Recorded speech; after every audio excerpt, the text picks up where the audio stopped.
New York City-based violist Martha Mooke is considered to be one of the pioneers of electric stringed instrument performance. On a recent trip to Los Angeles for the ASCAP conference, she sits down to chat with Yamaha Strings product manager Heather Mansell.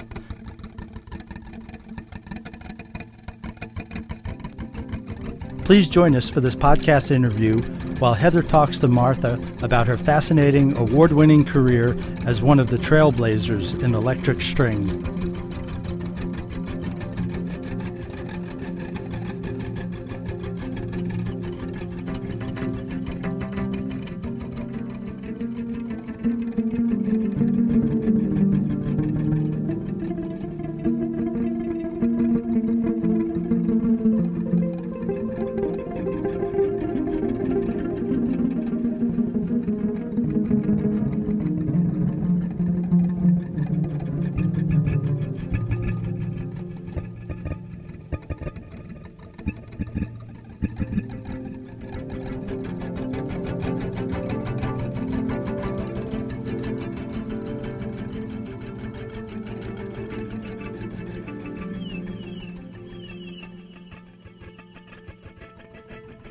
Welcome to the latest podcast. This is Heather Mansell. I'm the product manager for strings, and today I'm speaking with Martha Mooke, who's been a long-time Yamaha artist. How are you, Martha? I'm great. I'm here in LA. Yeah, we're not here. So sunny LA. That's right. Surprisingly, there's looming clouds, but we can see some sun in the distance. Great. But welcome to California. You live in New York City? Yes. And you work in New York City, but traveling all the time? Traveling a lot of time, but a lot of time in New York City. New York City's the center of my musical universe. As are many artists based in New York. But you're here in LA, and tell us why you're here. The main reason I'm here is to attend the ASCAP I Create Music Expo.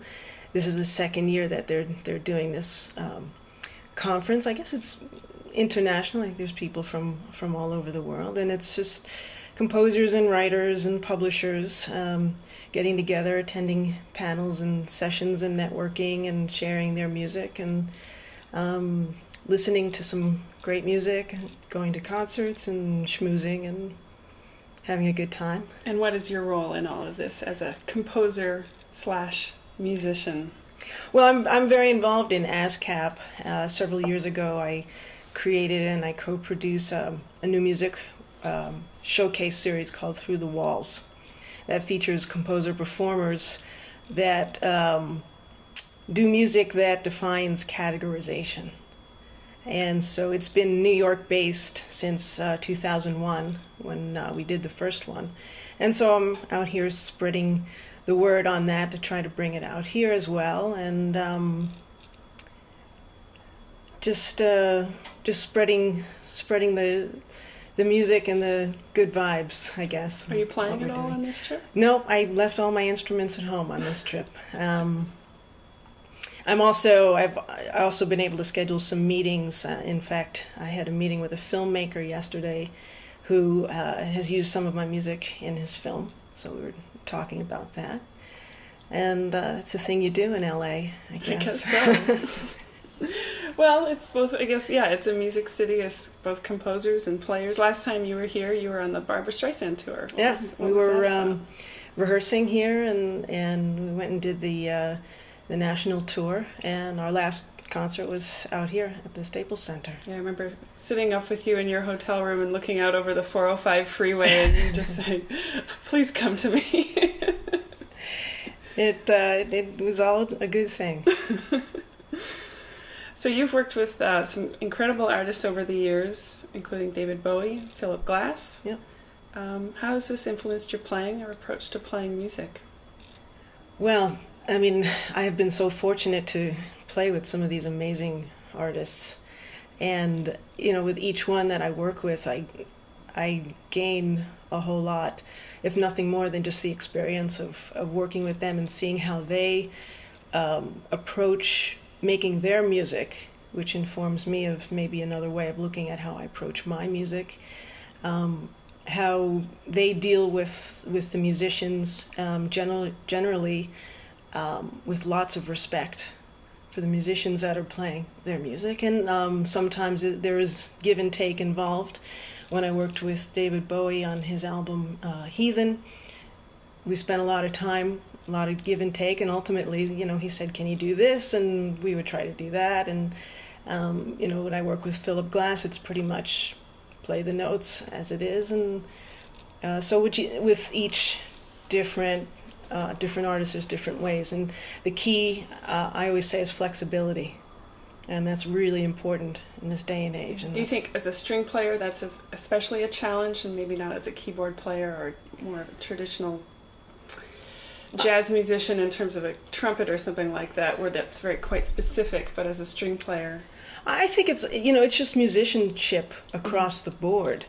And the key is to be able to play in lots of different styles, because I've gone into recording sessions and sometimes the music is all printed out and you just follow the click track and play exactly what's there. And then other times I've done some rap and hip hop records, and they say, well, can you play something like this? And they'll just sing me a line or an idea, and I'll have to try to imitate what they're doing. Or right on the spot, they'll play the track for me and say, well, can you make up a line for this? And I'll have to improvise something on the spot. Does it feel like pressure, or just something that you do, that you've learned somehow inherently? It's an art you have to learn, because knowing how to play an instrument doesn't guarantee you're going to be able to play something on the spot when somebody says, can you play something that goes along with this track? And that takes experience, and it takes knowing your instrument and knowing not maybe so much composition, but just to have the ability and belief in yourself. And that takes practice. Yeah. When people ask me about improvising, I always say, shut yourself in your room, close the shades, turn out the lights, light a candle, and just start playing. Play along to some records or whatever. What was a turning point for you, maybe as a student? Obviously, you grew up with a classical background, as many string players grow up with a very traditional classical background, but then something changed for you. I started on the viola, in fact, not on the violin, and as many violists do, but I started on the viola, and studied privately for a number of years. And I think the beginning of my awakening as a creative persona, I guess, was being introduced to the music of Jean-Luc Ponty. I think that he was still is a major influence for a lot of string players. In what way? Just the palette of sounds available to a string player was like tripled, quadrupled, to the 100th degree by listening to him, because number one, how he could play as a jazz and an improviser. And fusion, or whatever other label you want to give it, but he also used electronics in his music, and he used a 5-string violin, and these were new concepts. And when I started entering into that world, there weren't that many 5-string electric violins to be had. There were very few. There were no violas. The amount of electronics was very limited still at that point, and you could go the route of electric guitars and get some pedals and things like that, or you could go have some analog digital delay or analog delays, and which is the first route that I went, and that was how I started. Wow. So Jean-Luc Ponty is one influencer. Do you have others, and maybe someone who's non-musician? Well, I would also put Laurie Anderson in there as an early influence. Mm-hmm. And just because of the ideas that she had and has, in fact, of just a different sonic universe and different ways of approaching, what she was doing with her violin. It was just mind-blowing, especially at that time. She created a whole new instrument. And listening to other non-traditional type of players, I listened a lot to Turtle Island String Quartet, in those early days. Incredibly inspiring. And I just, at that point, I just went out and bought as many records, and they were still records, LPs at that time, vinyl, Didier Lockwood and folks like that, and just listened to a lot of sounds. I don't come out of the jazz world. I've worked with some amazing jazz people in a more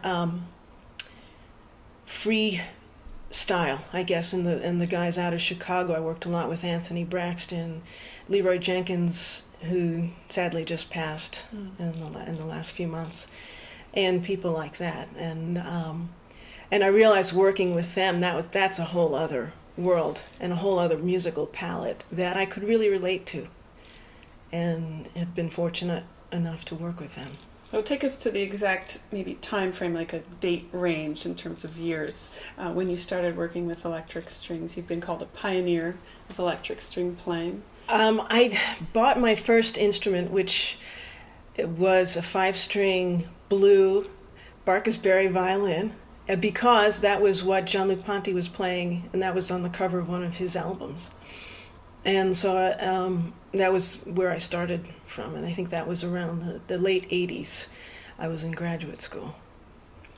And from there, it went on to... From there, buying some electronic equipment to go with that. And I made, in the early days, there's a studio in New York City called Harvest Works Studio Pass, and they had these residencies that you could apply for to, work in their studio. They gave you free studio time. So I made a tape, and the way I made this tape was I had this little tape recorder with a microphone, and I had I don't even remember the tape recorder and microphone. Yeah, that's I don't that's even a certain tape range for sure. I don't even remember the name of it. It was an analog multi-effects. I think it had 3 different effects on it. So I plugged my instrument into that, put the microphone in between a set of headphones. So the headphones were coming out of the analog effects processor. Put a microphone in between the headphones and covered that with a towel. And I recorded, just 5 or 6 improvisations. And I sent that tape in, and they gave me the residency. Wow. And that was like a turning point, I'd say, because through that I was able to start recording some of the pieces that ultimately got on my first CD, and Harmonic Vision. Mm-hmm. So after the analog experiment, what was the next step? The next step was then to just start playing out. That also opened the door to, at that time they had this festival, let me see if I can remember the name, Festival of Women Improvisers, I think. And they accepted my tape and my proposal to do a piece, and they gave me a whole evening in which to present my music, and I created a whole new piece that was called Negatives of an Inhibition, which, if anybody really thinks about it, is sort of the inverse of Pictures at an Exhibition. Yes, interesting. So I never bothered to explain it to the people there. If they got it, fine. If not, well. And so it was a whole evening, and that sort of moved me to the next step. A lot of people came to hear me that night that had no idea what I was doing, and so that opened doors to more performance possibilities, and other composers coming and having interest in writing music for me to play. Because at that point I was just creating music for myself, because there was really no repertoire for 5-string electric viola or violin. Right.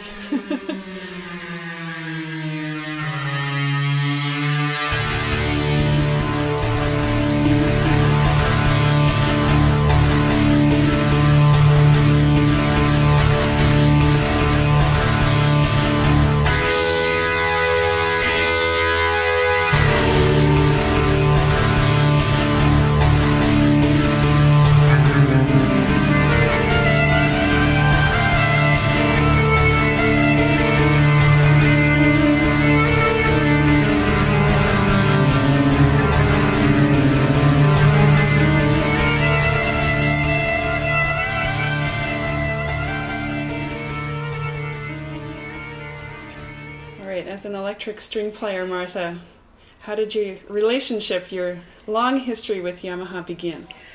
Well, it sort of happened by accident, I guess, because way back when, it must have been, I don't know, maybe 9 or 10 years ago, when my first entree into Yamaha happened. It had nothing to do with strings. Yeah, and strings has only been in existence as a department for about 10 years. Right. And at that point, they weren't doing the electric strings or that whole genre at that time. I was attending. Let's see. It was a demonstration by the Emerging Products Department, and it was at the Yamaha Artist Services in New York, and where they have all the pianos, and it was this suit that was MIDI operated called the Miburi. And that's a whole other story as to what I was doing there. But I was invited by a friend of mine to see this because there was interest in a project which I was involved in. Anyway, so we sat through this whole demonstration, which turned out to be interesting, and we ultimately used this Miburi suit. It was one of those things where, the person wearing the suit, if they moved their arm, there was a trigger in the elbow, and then there was a trigger in the shoes, and there was a trigger in their shoulders, and it was very choreographic, and we used it in some interesting things. But I met the head of the Emerging Products Department, which was Carter Schult at that time, and we were talking, and he said, and I told him what I did, and he said, "Oh, by the way, we're in the process of developing this silent violin. Right. Would you have any interest in it?" And he didn't have anything to show me, but I sent him my portfolio, and he sent me a photocopy of the Japanese literature that they had on it, and it looked interesting. And I didn't hear anything for a while. I didn't pursue it, and I kept doing my thing. And then out of the blue, I got a call from John Whitman, and John said, "Would you be interested if we sent you a prototype of maybe it was the SV-100, I think, yeah." And I said, "Okay, why not?" And they sent it to me in the cardboard box. I put it together, and I plugged the headphones into the headphone jack, and I'm playing on it. I thought, that's pretty cool. And then they invited me to do some demonstrations at a couple of different conferences, and then they did this big sort of media blitz, and I was invited to demonstrate it at all these different media gatherings for newspapers, and I did a whole bunch of news, CBS News and CNN and ABC News and all those different outlets where they were showing the silent products. So I would have it would be this trio with myself and a trombone player with the mute, and Tony Verderosa on the electronic drums, and we would just jam, and it was a big sort of a funny thing. We would all be playing away, and nobody could hear what we were playing until they picked up the headphones. Wow.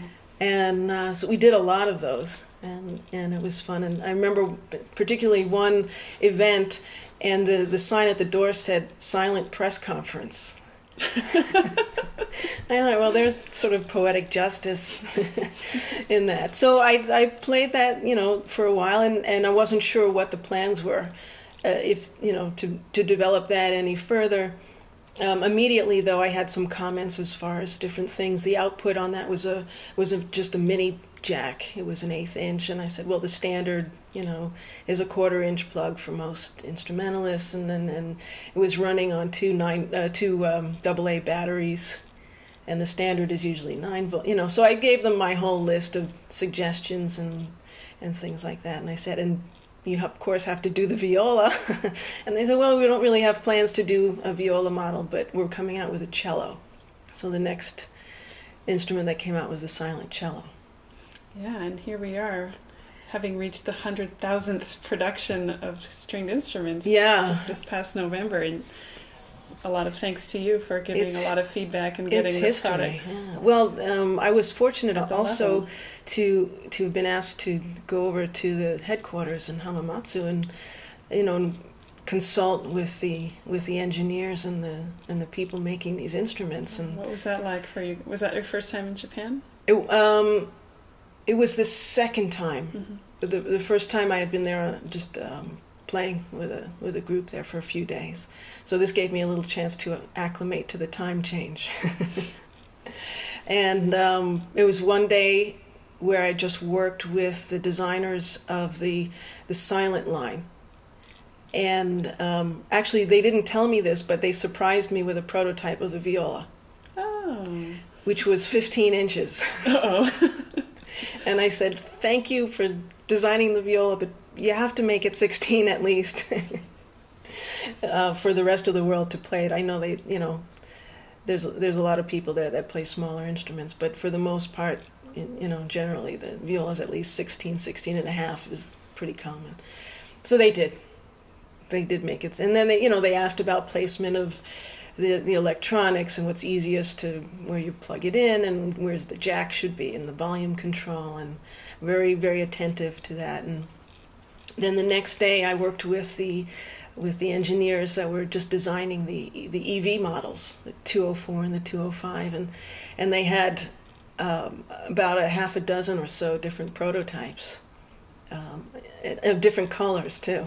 And I did, my last day there, I actually did a concert.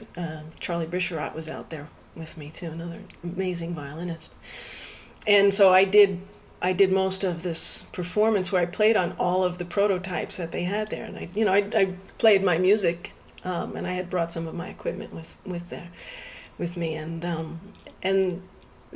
all the design teams were there, and a lot of people from the Yamaha office were there, and it was a lot of fun. And I was, very appreciative to everybody there. And I remember, because I looked at the video the other day from that concert, and I'm really glad that I thought to do this. I brought all the designers up on stage and gave them a bow. Certainly, just like you would the composer of a piece after the performance. That was a real highlight in my relationship with Yamaha. And you've got a special instrument that you're playing on right now. Yes. Well, thankfully they, because my specialty is 5-string. I love the 5-string, and I've got a lot of different instruments in that. And so Yamaha made an extension of the EV205 for me. So they made it the 16-inch. They put the extra length on the fingerboard. And the low string is? And so, well, here's the thing.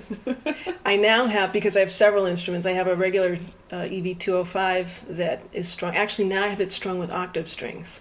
Oh. So that's now an octave below regular violin. And then I have the other EV205 that's a viola with a high E string. And then I have another instrument that's a viola with a low F string. And I'm going to actually be playing all of those instruments next week. I have a show coming up at a venue in New York City called The Stone. And they're presenting me on the evening of my music.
So earlier, Martha, you had talked about being New York as the center of your musical universe. Mm-hmm. Tell us about the many hats you wear as a musician in New York.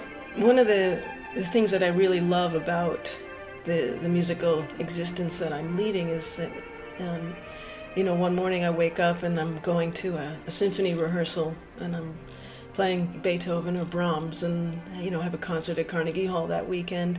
And then the next day I go and I, play on a Broadway show, which is a lot of fun. And then the next day I could, be called to go in and play a, Philip Glass film score. And then the next day I've got my electric viola out and I'm playing my music. So I think I'm really lucky to be living in an area where I can do all those things, and they're all valid and legitimate, and I'm, making a living doing that. And I feel very fortunate and lucky that I can do so.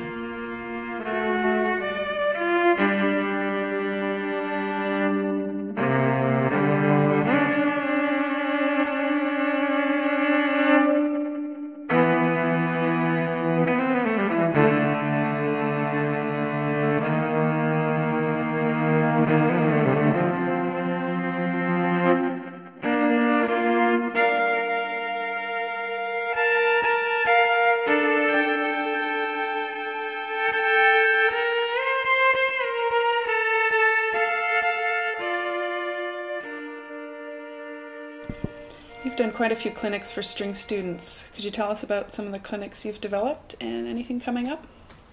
Yeah, over the years, I've actually developed now, I have 4 different clinics and workshops that I present, and going in order, I guess I'll list them.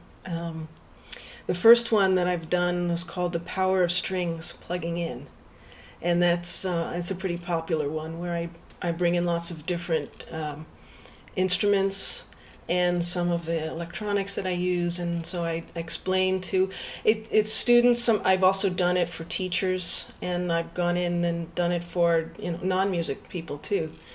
They have a great appreciation for it. Just showing them my approach to making music and how I use the instruments and the electronics, and I leave a lot of time for questions and answers because people have never plugged in an instrument before. There's a big unknown area, like how do I start? How do I find an instrument? How do I find what do I plug it into? What's digital delay? What is what is echo? What is flange? What is chorus? Reverb? So I explain all of those things. I give them some insight into how they can start looking for it based on budget and things like that. Another one of my clinics is called Zen and the Art of Conceptual Improvisation. And that, I've even done that without instruments. And it's building up people's confidence about approaching music when there's not these little white paper with black notes all over it. How do you go about creating sounds? And, a lot of it is reaching inside and just seeing where your soul is in terms of how you approach making music and being comfortable in that. And 2 of the latest clinics that I've done, and I presented last year at the American String Teachers Conference, is called Playing with 5, and in parentheses, strings, that is. And that is really delving more specifically into 5-string instruments, violins and violas. There are cellos that exist, and certainly basses too, but my specific interest and level of expertise, I guess, is with the 5-string violin/viola. And the whole interest in that is the instruments that are now currently on the market that are available, a lot of them from Yamaha and beyond. The electronics that you can use with them, it's just unlimited what you can plug it into.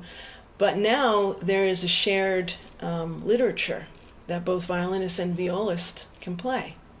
And so, certainly the music that I've written over the years can be played now by violinists and violists on whatever 5-string. You can have a violin-sized 5-string instrument. You can have a viola-sized 5-string instrument. So that whole genre's really opened up, specifically in the last few years, that there's now music available for people to play.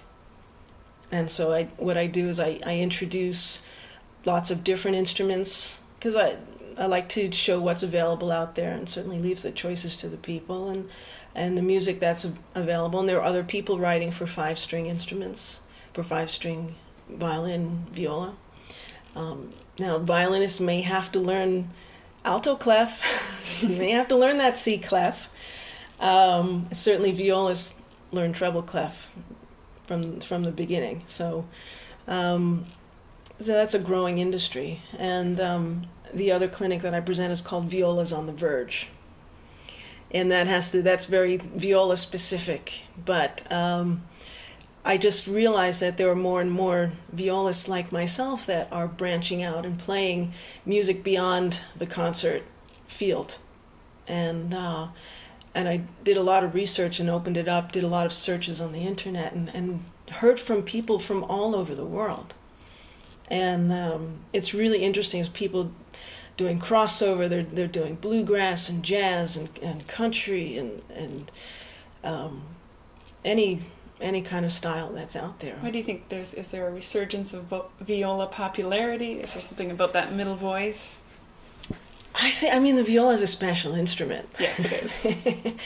And it's, it comes from the soul, and that's how I approach it. And I mean, there are a lot of people out there playing it, and I think the more people that understand what it can do now, especially with the 5-string, especially, you add electronics to it, composers that are writing for it. I mean, I always thank Paul Hindemith for, just like basically doubling the size of the viola repertoire when he created the whole, all of his works.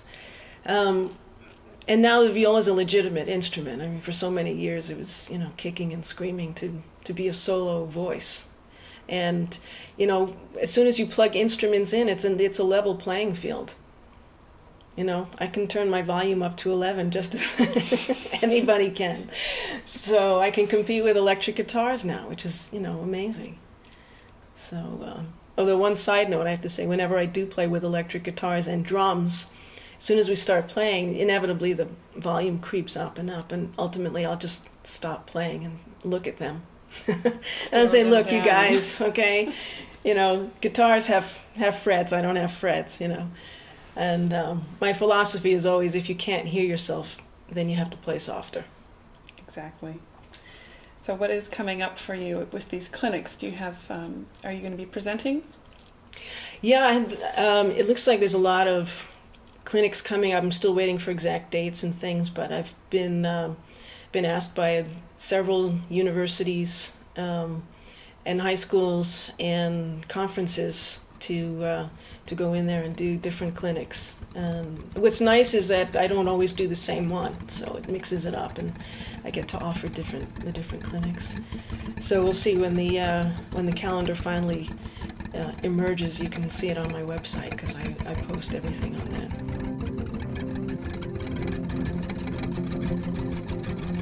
Thanks for your support of the Yamaha Strings podcasts.